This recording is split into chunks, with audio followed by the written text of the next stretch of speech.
যখন কোনো বান্দা সূরা ফাতিহার একটা করে আয়াত বলে আলহামদুলিল্লাহি রাব্বিল আলামিন, সঙ্গে সঙ্গে আল্লাহ জবাব দিয়ে বলেন হামিদানি আবদি, বান্দা তুই আমার প্রশংসা করলি। আর রহমানির রহিম যখন বলে আল্লাহ বলেন আসনা আলাইয়া আবদি।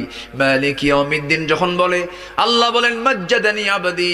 এরপরে যখন বলে ইয়াকা না'বুদু ওয়া ইয়াকা নাস্তাঈন পর্যন্ত যখন বলে আল্লাহ বলেন বান্দারে তুই আমার কাছে কি চাস, প্রাণ খুলে চা রে বান্দা। ইহদিনাস সিরাতাল মুস্তাকিম থেকে শুরু করে নিয়া ওয়ালাদ-দাল্লিন পর্যন্ত যখন বান্দা বলে তখন আল্লাহ বলেন বান্দা নামাজের মধ্যে এমন প্রেমের খেলা খেললি বান্দা, তুই যা চাইলি সব আমি আল্লাহ কবুল করলাম। ওই বান্দা যখন রুকুতে যায় আল্লাহ তখন অস্থির হন। ওই বান্দা যখন সিজদায় যাওয়ার জন্য প্রস্তুতি নাই, সমস্ত ফেরেশতাকে ডাক দিয়ে বলেন ও ফেরেশতারা, এই বান্দাগুলো আমাকে দেখলো না, রাসূলকে দেখলো না, কোরআনকে দেখে হাদিসকে বিশ্বাস করে আমাকে খুশি করার জন্য তার সবচেয়ে সম্মানজনক